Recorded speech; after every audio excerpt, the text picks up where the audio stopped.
Rebecca from Sudan was one of the first African refugees to arrive in Tasmania 10 years ago.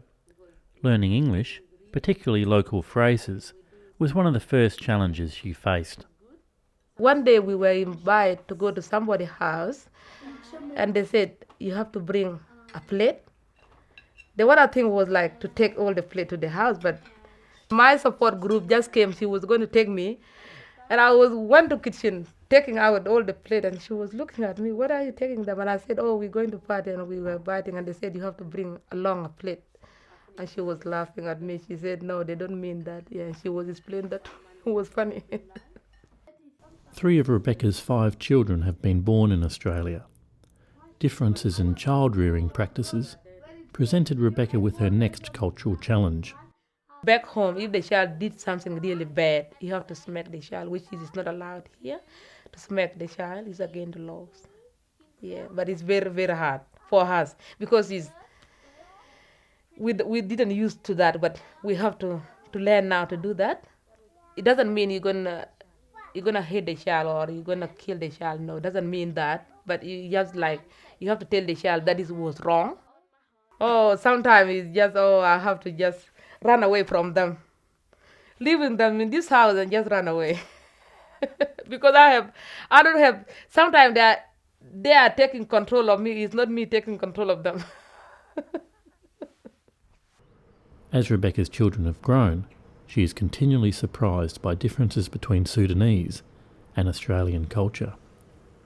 Like, I've got 3 girls here. My elder one is 18 now. If somebody want to marry that girl, or just that person want to talk to that girl, that person have to contact the parent, and she have to come, is allowed to come in the house. Maybe my girl talking with 4 or 5 different boys. Those boys all the parents have to know that boys, and they have to know the background of the boys.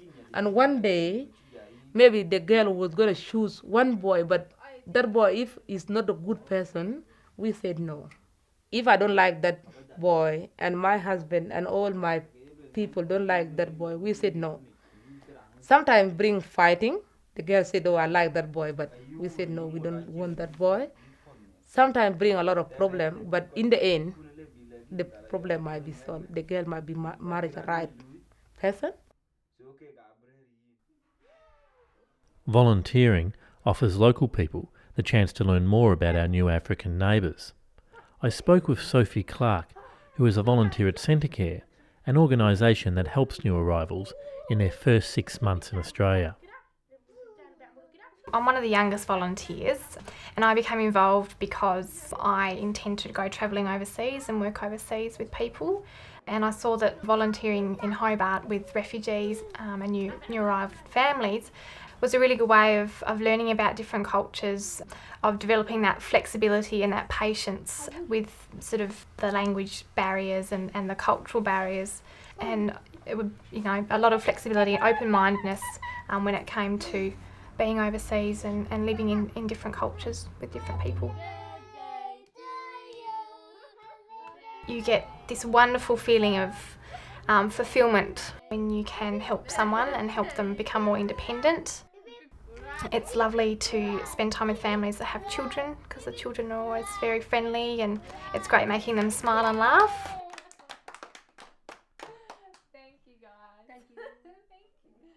There was one experience which will probably stay with me for a long time, and that is we took our family to Bonorong Wildlife Park, and we took them there and showed them the animals. And I mean, for all of them, it was the first time they'd actually seen a kangaroo in the flesh, and a wombat and a koala, and they were able to pat them and feed them, and just the looks on their faces, it was just lovely. It was amazing.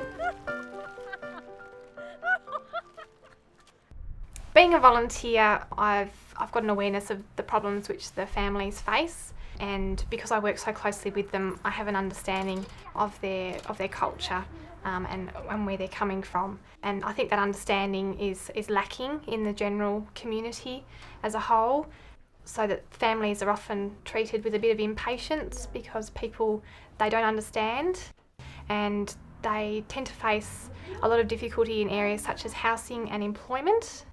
I feel that they do They're up against discrimination because people don't understand them, they don't understand their culture, and they're fearful of that. I recommend that everyone, regardless of age, become involved in volunteering. As a younger volunteer, I haven't encountered any problems at all. It's been a fabulous experience. I've been able to balance my volunteering time around my work, around uni and around my friends, and I'm even getting my friends involved as well.